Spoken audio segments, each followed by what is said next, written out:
feature and a short.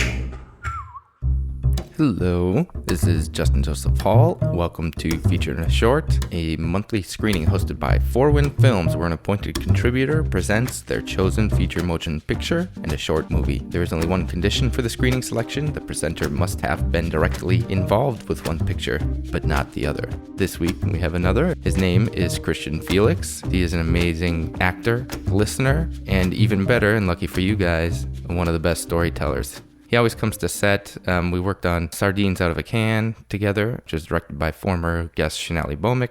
And Christian was incredibly professional, knowing all of his lines and being ready to be malleable for the film. Christian brought two films where he wanted to talk a lot about what it's like to be on different sets for the short film. Christian presented a small one by Variety Shack called Book Club from 2004. Yeah, I can introduce the first short. So, I'm primarily a stage actor, and my career has taken a lot of different twists and turns. And initially when Justin asked me to be a part of this show, there were a couple features that I was featured in, and then I remembered Shanali. She was part of an all-female comedy troupe, Variety Shack, that was kind of trailblazing in a sense. But a part of their deal was that they made these shorts. And they would involve different friends and things like that. And this is early days. This is 2006. Whoa! And she's like, hey, would you mind coming and helping us out with this set? We just need you to be an extra. But what was so wonderful about that experience was to watch this ensemble really start getting a sense of themselves, and just watching a lot of brilliant improv and play. And that was one of the first shorts. Yeah.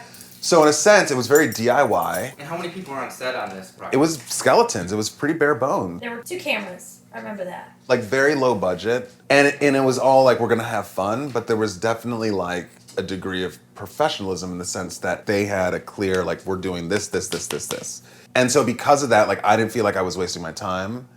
And, they were very appreciative of the fact that I donated my time to kind of help them out. And then we watched the short film, serving frothed milk and the optional tea or coffee. Well, after that, of course, we had a short discussion. Oh, and I'll tell you one thing. Christian had some stories prepared and was ready to tell them.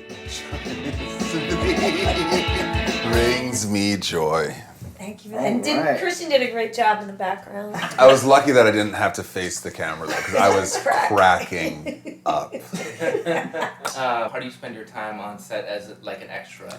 You're as present as you are when you are a principal. There's a technical aspect to being an extra. Like when you're involved with more elaborate scenes where a character is moving through a chaotic situation and you're part of that chaos has to be choreographed. You have to hit your mark. So I don't do much extra work anymore. But what I will say is that I was an extra in Trust the Man, which is a film with Billy Crudup and Julianne Moore, and Eva Mendes was in it. And I had cater-waitered at Donna Karen's private home. And all these people were there, including Eva Mendes. And Eva Mendes and I had a moment when I was clearing her plate and the bartender opened up a Corona and it went all over me, and she started patting me off and like, she said, oh my gosh, you're all wet. And like, let me, I'm like, oh my gosh, Eva Mendes, she is a rare. When you encountered her charisma and her beauty is quite overwhelming. And I had an early call the next day for an extra gig.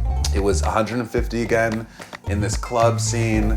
I was, on 5 hours of sleep, and I was in the holding area, and the AD, the assistant director, comes in, and at that point I had dreadlocks and I looked a little different than I look today.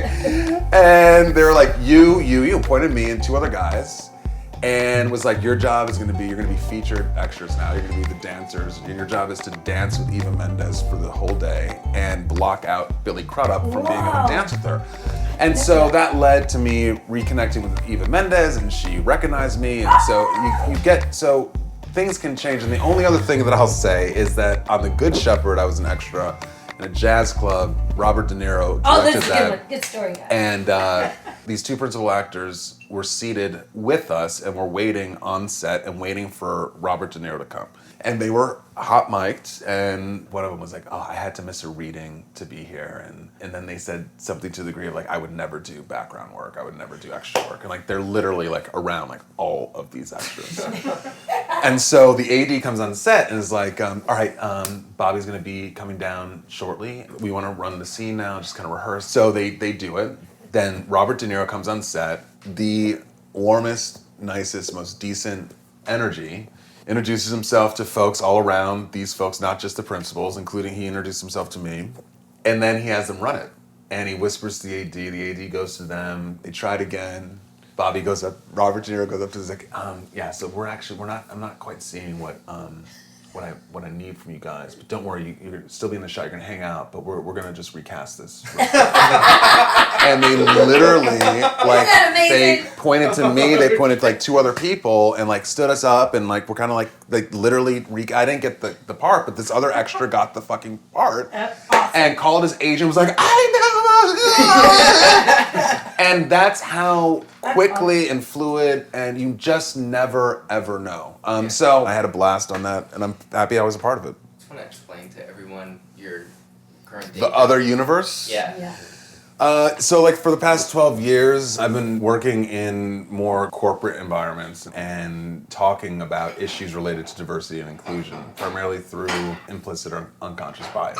If you would ask me when I first started out with my acting career, if I were to be doing this kind of stuff, absolutely not, but I'm so happy that I am now.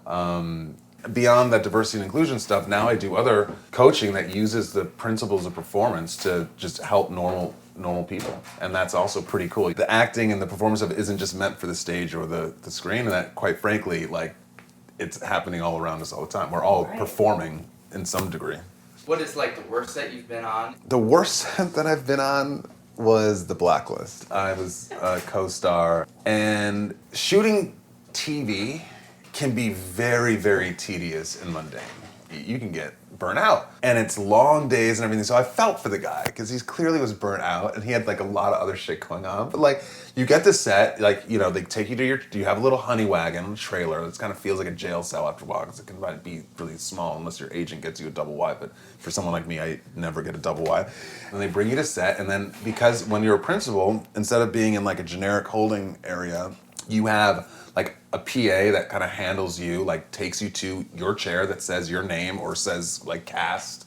And like for this particular scene, it was me and then the two principal actors, the other FBI agent who's like the Persian woman, this redhead, and me. So we all had our seats. And so I go over there and he doesn't even like acknowledge my presence, like introduce himself. Like she's like, hey, how are you? Welcome. Then we start rehearsing the scene. There is no rehearsal in TV. Like, that's a misnomer. In theater, you know, you're exploring choices and you're really kind of investigating all these different, in TV, you're just like all about the camera as opposed to about the actor. It's a totally different orientation. And literally on the last set that I was on, some PAs were joking around, but they essentially referred to actors as meat puppets. Oh my God!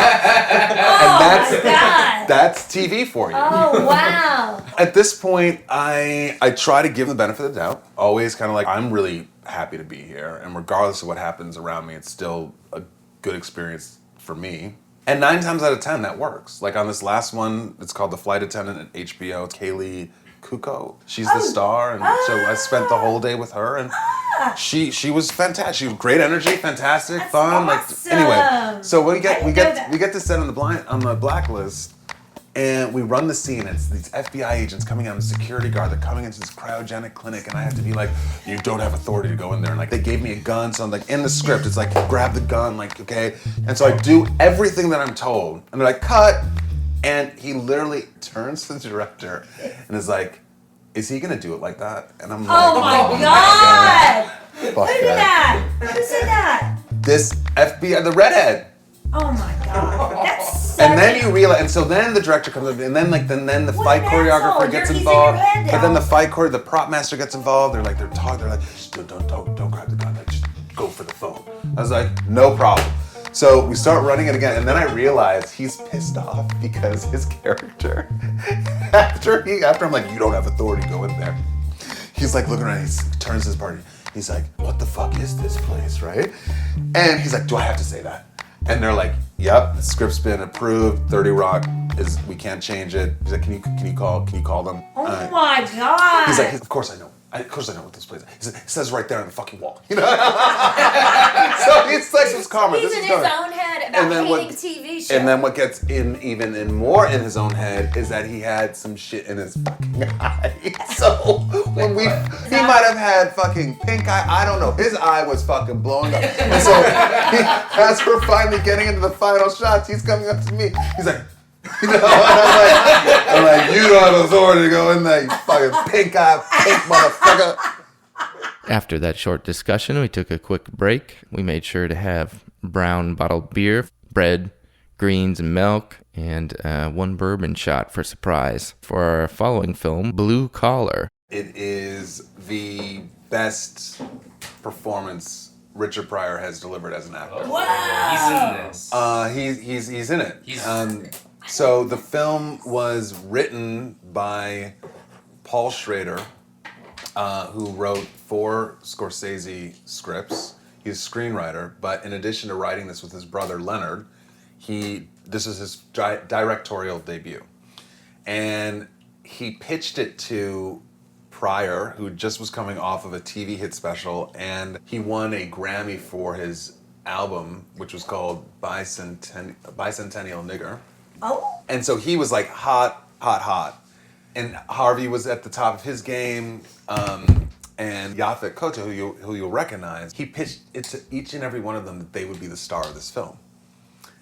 And as you'll see, it's very much so like an ensemble. It's very much so like Variety Shack in a sense. Right. But this is a dramatic feature. Because of that, tensions quickly started to develop. By the time they shot a scene where they're all on the couch, it was the last day, and Richard attacked Harvey Keitel and his bodyguard and got sued for $1 million for throwing a chair at another actor. Whoa. The tensions were so high. Paul Schrader said it's the closest time he's come to having a mental breakdown. Wow. And so I bring that all back because I contrast that with the vibe that was on the Variety Shack. Yeah. But and as we were talking earlier about diversity and inclusion and kind of like going into like corporate environments and like talking about good behavior and this, that, and the third, film and entertainment industry is one area where it's the wild, wild west. And in many ways, it always is going to be. And within that kind of wild, wild west territory where kind of anything flies, Richard Pryor was showing up high as fuck and dealing with these battling egos, but what it produced and what it created is insane. And so I think this film really speaks to me in so many ways. And the story itself, it's set in Detroit, automotive. What's the time? It's 1970s, and it's all about the common man being taken advantage of by the man. And what's fascinating is Harvey Keitel, Richard Pryor, and Yaphet all are auto workers at this auto plant. And what they said is that actually didn't reflect reality at the time, because a Polish Harvey Keitel would never be co-workers and being buddy-buddy with his black auto worker. It's still very segregated. So it took some liberties to try to tell a story, but at the same time, it still was telling a story that I think is still super relevant today. And I like it because Richard Pryor is really just showing, he was just amazing and such a well-rounded, holistic performer. It's definitely my favorite Richard Pryor film. Wow, that's saying a lot. Yeah. So after the film, we talked with Christian a little bit more. That's what's so crazy about this film. Everybody's style is different. Everybody's fucking style is different. And so that's what's tough. If you have one actor who... Where's our pizza? It's not... Okay, you know what? What are you wearing, bro? Like, I thought you just had a little Boy Scout sash or something. I didn't know what's going on. He was talking about milk and everything. I was like, all right, Eagle Scout. So that was a great time, and just to let you know, and a forecast to look forward to, we have, I believe, 10 or 11 other podcasts each and every year that Shanali Bomick and Christian Felix, we both heard tonight, host, and it is called We Don't Even Know. If you want to hear us all sing the theme song, just listen to the beginning of each podcast and then continue on. And if you want to attend that, we're always at KGB Bar Red Room in New York, the fourth Tuesday of the month. So come on down or just write us a note at Fourwind Films. That's FOURWINDFILMS.